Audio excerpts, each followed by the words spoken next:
কিছু গল্প, মনের কথা, আমি পাপড়ি, সাথে আপনারা সবাই কেমন আছেন? কদিন ধরে এখানে এত ভ্যাপসা গরম পড়েছে, কিছুই খেতে ইচ্ছে করছে না। কালকে বাজার থেকে এরকম একটু রেড স্পিনাচ নিয়ে এসেছি, এটাকে লাল পালং শাক বলছে। সব শাক অত চিনি না, দেখে যেটা মনে হয় খেতে পারবো সেটাই নিয়ে আসি। তাই আজকে ভাবলাম একটুখানি ডাল দিয়ে করি। মুগ আর বিউলির ডাল ভিজিয়ে রেখেছি, এগুলোকে আগে সেদ্ধ করে নেবো। যেখান থেকেই শাক কিনি না কেন খুব ভালো করে কেটে ধুয়ে নিতে হয়, এত কাদা থাকে। এটাই আজকে পেঁয়াজ রসুন কিচ্ছু দেবো না, একটু জিরে আর মৌরি ফোড়ন দিয়েছি। এবারে আদা টমেটোটাকে ভেজে নিয়ে অল্প অল্প একটু মশলা দেবো, ধনে জিরে হলুদ নুন সব কিছু দিয়ে ভালো করে কষিয়ে তারপরে শাকটা ভেজে নেবো। দিয়ে শাকটা সেদ্ধ হলে তারপরে সেদ্ধ করে রাখা ডালটা দিয়ে একটু বেশি করে মিষ্টি দিতে হবে, নিরামিষ তো, নাহলে ঠিক ভালো লাগে না। দিয়ে ব্যাস নাড়িয়ে নিলেই হয়ে যাবে। কিন্তু এটা একটু বেগুন ভাজা, একটু আলু সেদ্ধ বা কখনো একটু পাঁপড় ভাজা বা মাছ ভাজা দিয়ে এত দারুণ লাগে না খেতে। যতই গরম হোক এটা পেটও ঠান্ডা রাখবে আর তেমন খেতেও ভালো লাগে। রুটি দিয়ে ভাত দিয়ে দুটো দিয়েই ভালো লাগে। দেখুন রান্নাটা আমার হয়েই এলো, ভীষণ তাড়াতাড়ি হয়, খুব কুইকলি হেলদি, ওয়ান পট মিলের মতন একদম। শুধু একটু ভাত করে নিলেই ব্যাস ডান। বিউলির ডাল দেখে আবার অবাক হবেন না, সিঙ্গাপুরে সমস্ত রকমের ইন্ডিয়ান জিনিস পাওয়া যায়। লিটল ইন্ডিয়া বলে যে জায়গাটা আছে সেইখানে তো সব পাওয়া যায়ই। আজকাল দেখছি লোকাল স্টোরগুলোতেও ইন্ডিয়ান ডালগুলো সব রাখছে। বিউলির ডালটা ওখান থেকেই আনা। বেলা 1:30 বাজে, কার পার্কটা দেখুন একদম ফাঁকা হয়ে গেছে। আইভির খাওয়া হয়ে গেছে, ওকে তাড়াতাড়ি খাইয়ে দিয়েছি। এবারে আমি খেতে বসবো আর কি। কটা বেগুন ভেজে নিয়েছি আর একটু আলু সেদ্ধ ছিল, ওটাকে মেখে নিয়েছি। আজকে না এই ভাতের থালাটা দেখে আমার একটা কথা মনে হচ্ছে, নিজের ভালো লাগার মানুষের সাথে থাকতে থাকতে না অনেক সময় নিজের অপছন্দ করা জিনিসগুলোও পছন্দ হতে শুরু করে। এই যেমন ডাল দিয়ে ভাত মাখা, বেগুন ভাজা। এই বেগুন ভাজা আর ডাল দিয়ে ভাত মেখে খাওয়ার থেকে আমি 7 মাইল দূরে থাকতাম, কিন্তু আজকাল যেন কেমন ভালো লাগে। ওই যে সুমিতকে খেতে দেখি, এরই নাম বোধহয় সংসার। আর একটু সাথে আচার নিয়েছি, এটা আমার দিদি এবার ইন্ডিয়া গেছিলাম তখন দিয়ে পাঠিয়েছে। এটা এত দারুণ খেতে। এবার আমি আস্তে আস্তে ভাত খাই আর আপনারা দুটো ডিমের গল্প শুনুন। কালকে যখন গেছিলাম তখন ভালো করে এই ডিমের সেকশনের ভিডিওটা তুললাম। আগের দিন যখন তুলেছিলাম আমার মা বিশেষত বলছে, কি যে ডিম দেখালি বাবা, বুঝতেই পারলাম না।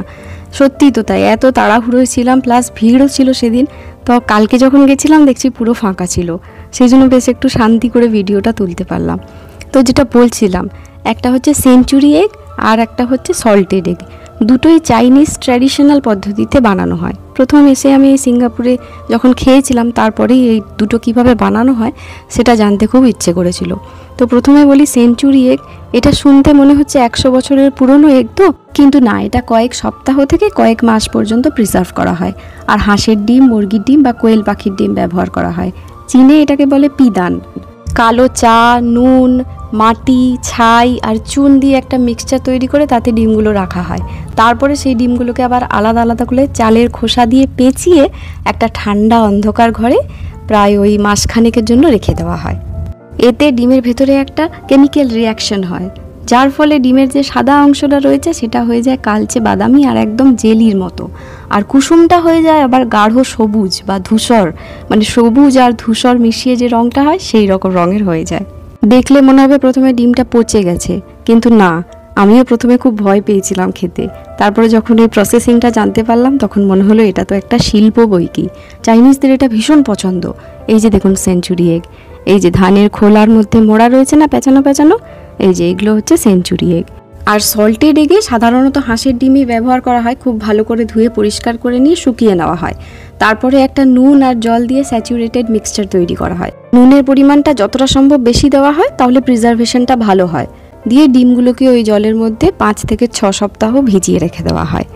এই যে দেখুন, এইগুলো হচ্ছে সল্টেড এগ। এই যে লাল রঙের কভারটা না, এইটা নাম যেমন, খেতেও সেই রকম। ভেতরটা প্রচণ্ড নোনতা লাগে আর কুসুমটা হয়ে যায় জেলির মতন কনসিস্টেন্সি আর কালারটা হয়ে যায় একদম ডার্ক অরেঞ্জ। এখানে খুব জনপ্রিয় একটা ডিম, কিন্তু এটা মানে ভীষণ বিক্রি হয়। চাইনিজ ছাড়াও থাই বা ফিলিপিনো ডিশে খুব ব্যবহার হয়। ইন্ডিয়া থেকে কেউ যদি সিঙ্গাপুরে কখনো বেড়াতে আসেন তাহলে এই দুটো ডিম কিন্তু অবশ্যই ট্রাই করবেন। এই দুটো একদম ট্র্যাডিশনাল। খাওয়া দাওয়া তো হয়েই গেছিলো অনেকক্ষণ আগে। দুপুরে একটু রেস্ট নিয়ে বিকেল এখন এই 6:30 মতন বাজতে যায়। রোদটা কমেছে, নিচে একটু হাঁটতে এসছি সবাই মিলে। এখানে জানেন তো ফুটবল খেলার মাঠ একদম চোখে পড়ে না, মানে আমি তো একদম দেখতেই পাই না, কিন্তু বাস্কেটবল খেলার মাঠ প্রত্যেকটা জায়গায় আছে। এই যে আমাদের বাড়ির নিচেই যেমন দুটো, আজকে তার মধ্যে একটাতে এসছি। এখানে প্রত্যেকের বাড়িতে আমি দেখেছি ফুটবল না থাক বাস্কেটবল কিন্তু থাকবেই, আর প্রচুর ছেলেমেয়েরা এখানে বাস্কেটবল খেলতে আসে। বাস্কেটবল প্লেগ্রাউন্ড কখনোর জন্যই মানে খালি থাকে না। এমনকি আমাদের নিচে যেহেতু রেসিডেন্সিয়াল এরিয়া, সেখানে আবার টাইম বেঁধে দিয়েছে, মানে এত বেশি খেলাধুলা করে ছেলেরা। এই যে রাস্তাটা দেখছেন না, এটা পুরো স্টোন বিছানো রয়েছে, জানেন তো। এটাই যদি কেউ একবার হাঁটতে গিয়ে সামনে মুখ থুবড়ে পড়ে, তাহলে সোজা একদম ডাক্তারের ক্লিনিক বা হসপিটাল অবধারিত। এখান দিয়ে কেউ হাঁটতে দেখি না আমি ওই জন্য, কিন্তু আমার হাঁটতে খুব ভালো লাগে, পাটা খুব আরাম লাগে। কিন্তু এই যে সাইডের রেলিংগুলো রয়েছে না, সেইটা ধরে ধরে হাঁটি। বলা তো যায় না, কখন চটি উল্টে যদি পড়ে যাই ব্যাস আর রক্ষে নেই। এই যে দেখেছেন মাঠটা কীরকম ভরে আছে, এরকম প্রত্যেকটা বাস্কেটবল গ্রাউন্ড একদম ভর্তি হয়ে থাকে, অনেক ছেলেরা খেলাধুলা করে। চলুন একটু সামনের দিকে যাই, রোদটাও কমেছে, দারুণ হালকা হালকা হাওয়া দিচ্ছে। এই যে সিঁড়িগুলো করা রয়েছে না, কেমন যেন সেই স্টেডিয়ামের মতন, ওই সিঁড়ির উপরে গিয়ে আমরা বসবো। আর ওই যে দূরে সাদা সাদা বাড়িগুলো দেখতে পাচ্ছেন, ওইগুলো হচ্ছে ল্যান্ডেড প্রপার্টি, মানে নিজেদের কেনা জমির উপর নিজেদের তৈরি করা বাড়ি। তবে এই ল্যান্ডেড প্রপার্টির একটা বৈশিষ্ট্য দেখেছি, সবার আলাদা আলাদা বাড়ি, কিন্তু বাড়িগুলো সব দেখতে একই রকম। এই ওপরের সিঁড়িটায় উঠে এসে বসলে এই পাশে মেন রোড সহ এই বাস্কেটবল গ্রাউন্ড, তার সাথে আবার একটা আমাদের ব্যাডমিন্টন খেলার জায়গাও রয়েছে। এই পুরো এরিয়াটা একদম দারুণভাবে দেখা যায়, আর এখানটায় হাওয়াটাও দারুণভাবে পাওয়া যায়। এই যে দেখছেন আইভির চুলগুলো কেমন উড়ছে, রোদটা কমে গেছে তো। আর ওর বাবাকে দেখুন একদম কোন চিন্তায় ডুবে রয়েছে।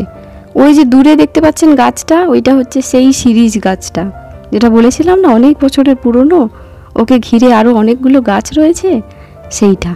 তো বসে গল্প করতে করতে কিছুক্ষণ পরে দেখছি আমাদের পেছনে এরকম একটি অ্যাম্বুলেন্স এসে দাঁড়ালো। আমরা যখন প্রথম এই মাঠটায় ঢুকছিলাম, তখন পেছনের দিকে ড্রেনটায় দেখছিলাম প্রচুর ভিড় ছিল। তো আমরা ভাবলাম কারোর মনে হয় বল পড়ে গেছে, কিন্তু যখন এখন অ্যাম্বুলেন্স এসে দাঁড়ালো, তো এখন আমরা বুঝতে পারছি যে ওখানে কেউ মনে হয় পড়ে গেছিলো। ওই যে একটা চেয়ার নিয়ে যাচ্ছে না, মানে একজন কেউ পড়ে গেছিলো, তো ওনাকেই হয়তো অনেকে মিলে তুলেছে। যারা তুলেছে তারাই আবার অ্যাম্বুলেন্সে খবর দিয়েছে। এখানের অ্যাম্বুলেন্স সার্ভিস তো খুবই ভালো, মোটামুটি 10 থেকে 15 মিনিটের মধ্যে একদম ওনাদের সার্ভিস পাওয়া যায়। ওই যে দেখুন একজন বসে আছে, এত দূর থেকে দেখাতে পাচ্ছি না, তবে একজন বয়স্ক ভদ্রলোক পড়ে গেছেন। ওই যে সোজা যে রেলিংয়ের মতনগুলো দেখা যাচ্ছে না, ঠিক ওর ভেতরে কি করে উনি পড়ে গেলেন জানি না। ওইদিকে তো যাওয়া মানে রেলিংয়ে আটকে যাওয়ার কথা, যাই হোক কোনোভাবে পড়ে গেছেন হয়তো। দেখে খুব খারাপ লাগছে, তবে খুব তাড়াতাড়ি ওনার সুস্থতা কামনা করি। যখন এখানে হসপিটালে চলে যাবে, আশা করি খুব তাড়াতাড়ি সুস্থ হয়ে উঠবে। এদিকে আইভি গ্যাটম্যাট করে একটা বড় কাজ করতে যাচ্ছে। অরেঞ্জ জুস খেয়েছিল, ওই যে গ্লাসটা হাতে দেখছেন না, ওইটাকে এবারে ও ডাস্টবিনে ফেলতে যাবে। দুটো ডাস্টবিন রাখা আছে, একটা দূরে একটা এই কাছে। মনে হয় ওই দূরেরটায় যাবে বলছিল, ওর বাবা বললো না না এই কাছেরটাতেই ফেল। এইটা ওর কাছে খুব আনন্দের একটা জিনিস। গিয়ে ওই হাতটা ঢুকিয়ে ও ভেতরে ফেলে দেবে। ঘরে গিয়ে পরে হাতটা ভালো করে ধুইয়ে দেবো। ব্যাস, এবার সন্ধ্যে 7টা বাজে, আর একটু পরেই অন্ধকার নামবে। আজকের দিনটাও শেষ হয়ে গেল, আর একটু ঘোরাফেরা করে তারপরে আমরা বাড়ি ফিরে যাব। ভিডিওটাও আজ তাহলে এখানেই শেষ করছি। আজকের ভিডিওটা কেমন লাগলো আমাকে কমেন্টসে অবশ্যই জানাবেন। যদি ভালো লাগে একটা লাইক, আর পারলে শেয়ার করবেন। সবাই ভালো থাকুন, দেখা হচ্ছে খুব তাড়াতাড়ি নতুন আরেকটা ভিডিওতে, অন্য কোনো পথে, অন্যরকম স্বাদে। আজ আসি।